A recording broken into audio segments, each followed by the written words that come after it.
तो जैसा कि हमने पिछले पार्ट के लास्ट में देखा कि एरो अपने हाथ को इंजर्ड कर लेता है और उसे बहुत ज़्यादा पेन हो रहा था, लेकिन काई को इस बात से कोई फर्क नहीं पड़ रहा था। शायद तुम अभी भी इंजर्ड हो, लेकिन तुम्हारी बात मानकर हम तुम पर कोई रहम नहीं खाने वाले। मेरी बात मानकर? जिस पर रैन उसे समझाती है, हाँ तुम्ही ने तो कहा था कि हमें तब तक लड़ना चाहिए जब तक हमारी सांसें चल रही हैं, इसलिए तुम्हारी बात की रिस्पेक्ट करते हुए हम ये फाइट कंटिन्यू करेंगे। एल्शा और एटली को भी बाई और गो ट्रैप कर लेते हैं, जिसकी वजह से वो दोनों एरो की मदद नहीं कर पाते। काई एरो पर भारी पड़ रहा था, इसलिए प्रैक्स उसे डिफेंस में काई से फाइट करने लगती है। फ्रिट्स और हांस एटली और एल्शा को बचा लेते हैं। मौका पाते ही प्रैक्स एरो को ऊंचाई पर चलने के लिए कहती है और रास्ते में काई पर अटैक करके धुआं फैला देती है। जब काई धुएं को पार करते हुए आगे पहुंचती, तब उसे अपने सामने कई सारे ड्रोन्स आसमान में जाल की तरह फैले हुए दिखाई देते हैं। उसे लगता है कि ये सब लूथर का ही एक जाल था। एरो और प्रैक्स काई को ड्रोन्स की तरफ फेंक देते हैं। प्रैक्स का आइडिया था कि उन्हें वहीं खत्म कर दिया जाए, लेकिन एरो इन्हें मारना नहीं चाहता था। इसी बीच काई और रैन किसी तरह वहां से खुद को छुड़ाकर उल्टा इन्हीं दोनों को दौड़ा देते हैं। एरो स्वॉर्ड में ट्रांसफॉर्म हो जाता है और अब प्रैक्स और काई आमने सामने आ गए थे। दूसरी तरफ रुडोल्फ लूथर कैपिटल के ऊपर वाले प्रोजेक्ट करने लगता है, जिसकी वजह से लोग और ज्यादा डर जाते हैं। फाइन उसे रोकने की कोशिश करती है, लेकिन रुडोल्फ को रोकने की इजाजत किसी को भी नहीं थी। तभी अचानक फाइन का वार्पर उसके पैर के पास आ गिरा। ये वही वार्पर था जिसने उसकी स्प्लिट पर्सनालिटी फाइनर को सील किया था। फाइन को खुद भी नहीं पता था कि वो वहां कैसे आया। प्रैक्स के अटैक से बचने के लिए काई और रैन स्प्लिट हो जाते हैं। एरो रैन को काई तक जाने से रोक देता है, लेकिन काई प्रैक्स के पैर पकड़ के उसे जमीन पर पटक देता है। वो प्रैक्स पर कोई रहम नहीं खा रहा था। तभी एरो आकर काई को उड़ाकर ड्रोन्स तक ले जाता है। वॉर की क्रिटिकल सिचुएशन को देखते हुए फाइन डिसाइड करती है कि वो खुद भी लड़ाई करेगी। रैन उसके हाथ में वार्पर देखकर घबरा गया, लेकिन फाइन उसे भरोसा दिलाती है कि वो फेरियर को कंट्रोल में रखेगी। एरो काई को समझाने की कोशिश करता है, काई ये ड्रोन्स लूथर ने नहीं लगाए, ये किसी ऐसे इंसान ने लगाए हैं जो हमें यहाँ पर कैद करना चाहता है। हमारे लिए ये वॉल ही हमारी दुनिया है, ऐसा बाकियों को लगता है, शू को नहीं। मैंने उससे पूछा था कि ये उसके लिए जीतना इतना जरूरी क्यों है, और तब उसने मुझसे कहा था कोई है जिसने हमें कैद करने के लिए वॉल बनाई थी और उसी ने तुम्हें यहाँ भेजा है। मैं लिंगलैंड और वॉल के उस पार की दुनिया के बारे में सब कुछ जानना चाहता हूँ, और अगर मैं सब कुछ नहीं जान पाया तो मेरे दिमाग सोचते सोचते फट जाएगा। जीने सोना कितनी बड़ी मुसीबत होती है ना। काई तुम्हें नहीं लगता वॉर बेफिजूल होती है? लोग बॉर्डर्स के चक्कर में एक दूसरे की जान ले लेते हैं। तुम्हें नहीं लगता है कि ये गलत है? रैका इस वॉर के जरिए लिंगलैंड को यूनाइट करके एक ऐसी जगह बनाना चाहता है जहाँ सब अमन के साथ रह सके। उसी वक्त रैन भी वहाँ जाती है और दोबारा काई उसके ब्राइहार्ड से कंबाइन हो जाता है। काई एरो को जमीन पर पटक देता है। तुम यहाँ के लोगों के बारे में कुछ नहीं जानते। यहाँ लोग भूख और गरीबी से मर रहे हैं। उनके पास ना तो कोई उम्मीद है और ना कोई सपने, और तुम्हें सिर्फ अपनी पड़ी है। तुम सिर्फ और सिर्फ वॉल को पार करना चाहते हो, है ना? वॉल के उस पार जाने की बात सिर्फ बकवास है। काई एरो को बहुत बुरी तरह मार रहा था, लेकिन फाइन वहां आकर उसे रोक देती है। वो उन्हें बहुत ही प्यार से वॉल रोकने के लिए कहती है, लेकिन काई उस पर अटैक करने लगा। हैरानी की बात यह थी कि फाइन को एक खरोच भी नहीं आई। उसके ब्राइहार्ड से निकलते की रेस सभी को हील कर देती है। काई दोबारा अटैक करने की कोशिश करता है, लेकिन एरो उसे रोक देता है। फाइन को देखकर ज़ेत्सु भी वॉर एरिया में उतरने के डिसाइड करता है। यहाँ वो सिर्फ एक नहीं बल्कि 10-10 वॉर्पर्स एक साथ पहन लेता है। वो इतना ज्यादा पावरफुल हो गया था कि एक ही इशारे में आसपास के सारे माउंटेन्स गायब हो जाते हैं। ज़ेत्सु फाइन को धक्का देते हुए उसकी स्प्लिट पर्सनालिटी को प्रोवोक करने की कोशिश करता है और आखिर में वो इसमें कामयाब भी हो जाता है। फिनियर फाइन पर हावी हो जाती है। फिनियर और ज़ेत्सु के बीच में फाइट स्टार्ट हो जाती है और इस बीच ज़ेत्सु के 2 वार पर टूट जाते हैं, लेकिन इसके बावजूद ज़ेत्सु को इस बात का कोई फर्क नहीं पड़ता। फाइन को इस तरह देखकर सिटीजन्स को अपनी आंखों पर भरोसा नहीं हो रहा था। फिनियर ज़ेत्सु पर अटैक कर रही थी, लेकिन वो उसके इस कन्विक्शन पार्टिकल्स को अब्सॉर्ब कर रहा था। इस दौरान उसे रियलाइज होता है कि फिनियर के अंदर तो 2 अलग अलग कन्विक्शंस हैं। ज़ेत्सु फिनियर पर भारी पड़ने लगा। फिनियर सीधा उसको एरिया की तरफ ले जाती है जहां सोल्जर्स फाइट कर रहे थे। यहाँ वो सिर्फ रैका की नहीं बल्कि लूथर के सोल्जर्स को भी खत्म करना शुरू कर देती है। उसे देखकर लग रहा था कि आज वो किसी भी जिंदा नहीं छोड़ेगी। फिनियर ने सबकी कन्विक्शंस को अब्सॉर्ब करके खुद को पावरफुल बना रही थी। सिटीजन्स को भरोसा नहीं हो रहा था कि ये उनकी प्यारी प्रिंसेस है। इस वक्त उनके दिल में फिन के लिए पूरी तरह से नफरत भर चुकी थी। रुडोल्फ ये सब कुछ देखकर हंस रहा था। एरो फिनियर को रोकने के लिए सोबर फ्लो का यूज करता है, लेकिन उसी वक्त लूथर में प्रोजेक्शन बंद हो जाता है। सिटीजन्स खुद को समझाने की कोशिश कर रहे थे कि ये वॉर रेका ने स्टार्ट किया है और ये सब फाइनो ने बचाने के लिए कर रही थी, लेकिन ये प्रोजेक्शन किसी खास बारे में था जिसके बारे में हमें आगे पता चलेगा। एरो सेबर फ्लो की मदद से फिनियर को दोबारा सील कर देता है।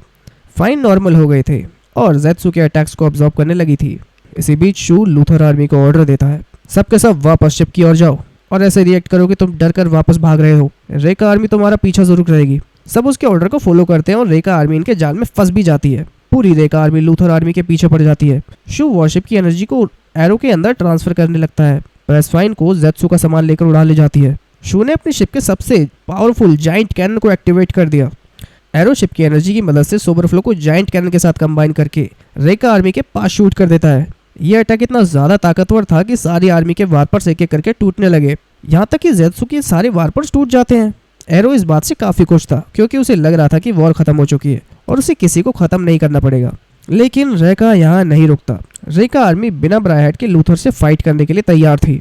उनके लिए उनका सम्मान ही सब कुछ था, जिसके लिए वो अपनी आखिरी सांस तक लड़ेंगे। प्रैक्स को ना चाहते हुए भी अटैक करना पड़ता है। एरो काई को समझाने की कोशिश करता है, तुम तो इनके जनरल हो ना, तुम्हारे सोल्जर्स बेवजह अपनी जान क्यों दे रहे हैं और तुम उन्हें रोकने के बजाय उन्हें बढ़ावा दे रहे हो।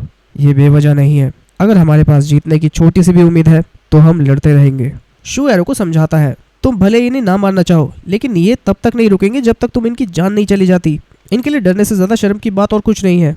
फाइन से ये सब बर्दाश्त नहीं होता और वो आगे जाकर ज़ेत्सु पे अटैक करने के लिए कहती है। वो वहाँ मौजूद सभी लोगों को, यहाँ तक कि लूथर आर्मी को भी उसी पर अटैक करने के लिए लगा देती है। इस एनर्जी का यूज करके वो हीलिंग रेस क्रिएट करती है जो आसमान से इन सब के ऊपर गिरने लगती है। लूथर के साथ साथ रेका वॉरियर्स भी हील हो जाते हैं, लेकिन ज़ेत्सु को इससे कुछ खास फर्क नहीं पड़ रहा था। एटली, एल्शा और एरो भी फाइन की मदद करने लगते हैं और ये रेस ज़ेत्सु को भी हील करने लगती है। इनकी वजह से उसका आखिरी वार पर भी टूट गया। ज़ेत्सु फाइन के सामने अपनी हार कबूल कर लेता है, जिसके बाद काई और रेन भी अपना वार पर फेंक देते हैं। रेका के पास कोई वार पर नहीं बचा था और ना ही ज़ेत्सु के ऑर्डर के खिलाफ लूथर पर अटैक कंटिन्यू करने की गलती करना था। फाइन ज़ेत्सु के साथ संधि करती है, हम सिर्फ अपने नेशन को बचाना चाहते हैं और अगर आप वापस जाने को तैयार हैं तो लूथर आपको नुकसान नहीं पहुंचाएगा। तो क्या आपको मंजूर है कि रेका दोबारा लूथर पर अटैक नहीं करेगा? मुझे मंजूर है। इसी के साथ फाइन अपनी आर्मी का शुक्रिया करती है और उनसे माफी भी मांगती है। शिप में कुछ खराबी की वजह से शू और बाकी लोग बाद में आने वाले थे। फाइन और प्रैक्स को अकेले वापस आना पड़ा। प्रैक्स में वापस पहुंचकर सिटीजन्स को अपनी स्प्लिट पर्सनालिटी के बारे में सब कुछ बता दूंगी। मैं उन्हें हमेशा धोखे में नहीं रखना चाहती। बिल्कुल सही, और वैसे भी तुम जीत गए हो तो वो आपकी बात जरूर सुनेंगे। लेकिन लूथर में तो कुछ और ही चल रहा था। फाइन को देखते ही लोग उस पर पत्थर मारने लगते हैं और उसे बुरा भला कहते हुए गालियां देने लगते हैं। हमने अपनी आंखों से देखा है, तुम्हें खुद रेका को वॉर के लिए हाँ कहा था, हमें तुम पे भरोसा किया, लेकिन तुमने हमारा भरोसा तोड़ा है, हम तुम्हें कभी माफ नहीं करेंगे। और यहाँ में पता चलता है कि जब दोबारा प्रोजेक्शन स्टार्ट हुआ था तब सिटीजन्स को उसी दिन का इंसिडेंट दिखाया गया था जब फाइन ने ज़ेत्सु को वॉर के लिए हाँ कहा था। दो लोग ब्राइहाइड्स में ट्रांसफॉर्म हो जाते हैं और प्रैक्स को फाइन को लेकर पैलेस के अंदर जाना पड़ता है। वो पूछती है कि सिटीजन्स के पास वार पर कैसे आए, जिस पर डिवाइन बताता है, लोगों ने मेरी लैब पर अटैक करके सारे वार पर चुरा लिए हैं। प्रैक्स को समझ नहीं आ रहा था कि लोगों के फाइन वार पर एक्सेप्ट करने के बारे में कैसे पता चल गया। तभी रुडोल्फ खुद ही बता देता है कि ये सब उसी का किया धरा था और ये सब बताते हुए उसे अपने किए पर बिल्कुल अफसोस नहीं हो रहा था। प्रैक्स रुडोल्फ पर चिल्लाने लगती है, लेकिन फाइन उसे रोककर खुद सिटीजन से बात करने का डिसाइड करती है, पर वो उठते ही बेहोश हो जाती है।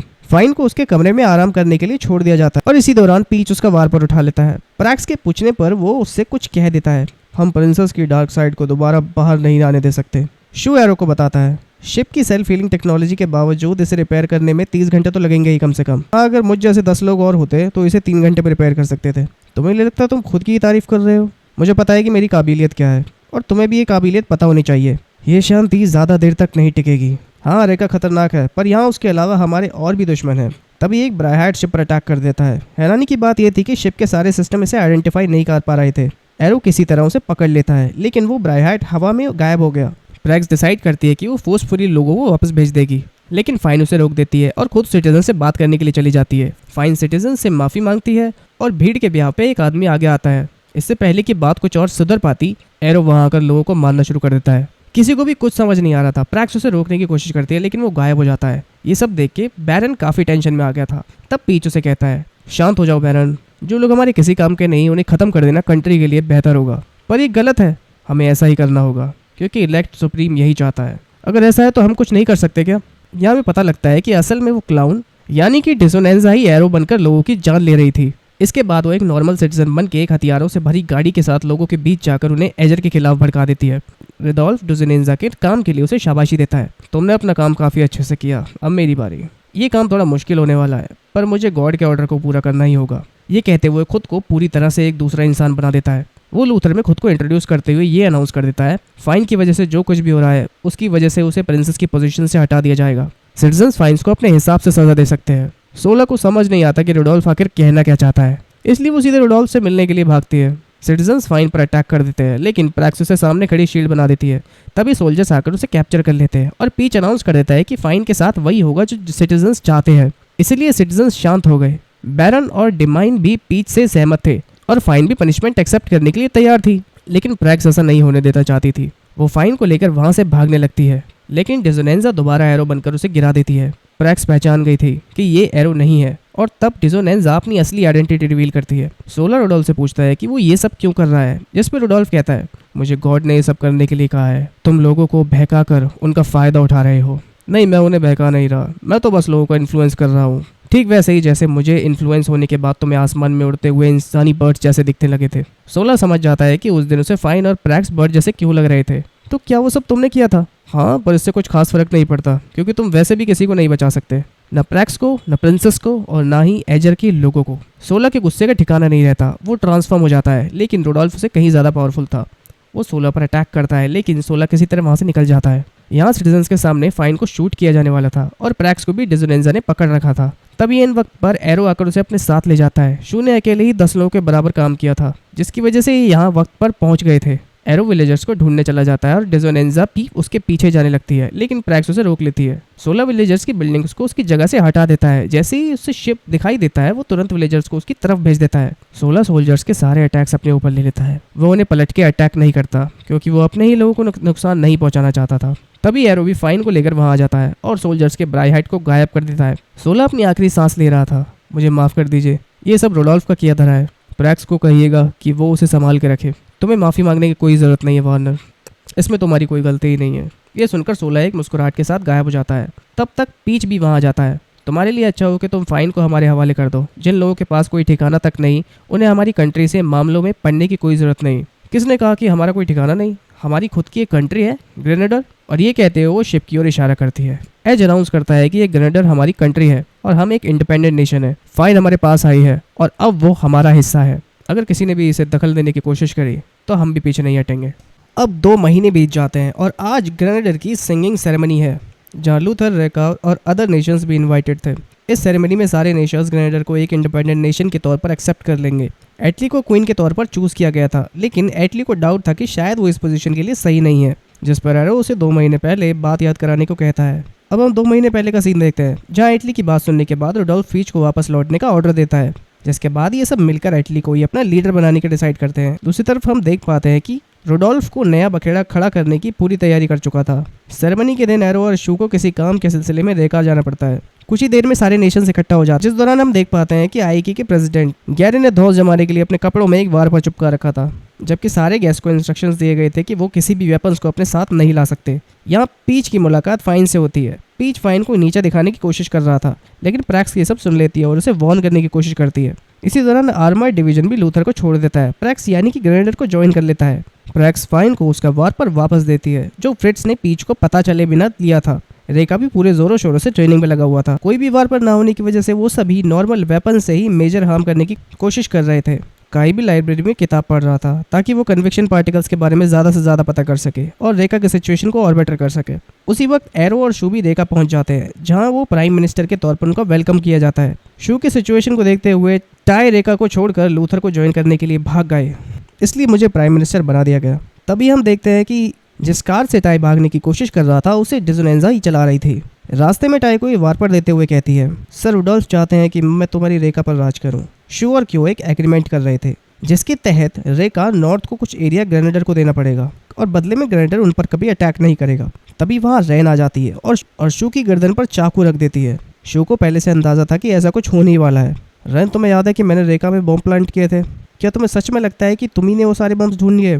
मौका पाते ही वो अपने कपड़ों को बैलून की तरफ उड़ा लेता है, जिससे एरो रैन को डॉज कर पाता है। एरो और रैन के बीच फाइट शुरू हो जाती है, लेकिन काई वहां आकर रैन को रोक देता है। काई शू से पूछता है कि जब उसे पता था कि उस पर हमला होने वाला है, तो वो रेका वापस आई क्यों? शू उसे भी बातों में फंसाने की कोशिश करता है, लेकिन काई भी शू की रग रग से वाकिफ था। वो शू को धमकी देता है कि अगर ज़ेत्सु बिना वारपर के एक ब्राइहाइट को खत्म कर सकता है, तो वो एक वारपर के साथ ग्रेनेडर को भी अपने कब्जे में ले सकता है। शू समझ जाता है कि उन्हें रेका में इनवाइट करना सिर्फ एक ट्रैप था। शू अभी भी काम था, लेकिन काई के फोर्स करने पर वो बता देता है कि उसे नॉर्थ एरिया इसलिए चाहिए क्योंकि वहाँ एक और वॉरशिप मौजूद है। तभी रेका पर एक फ्लाइंग शिप वॉर पर अटैक कर देते हैं। ये वही शिप था जिसके बारे में शू बता रहा था। ग्रेनेडर में भी ये इन्फॉर्मेशन पहुंच चुकी थी। एल्शा और बेट इस बात को कंफर्म करने के लिए भागते हैं। यहाँ हम देखते हैं कि वॉरशिप कोई और नहीं बल्कि टाई कंट्रोल कर रहा था। रास्ते में एक नकाबपोश बिट और एल्चा को रोककर उन्हें लिन फेथ नाम की जगह पर इनवाइट करता है। वो इन्हें वहां तक का मैप भी दिखाती है। मैप देख के दोनों हैरान रह गए क्योंकि लिन फेथ वॉल की दूसरी तरफ था।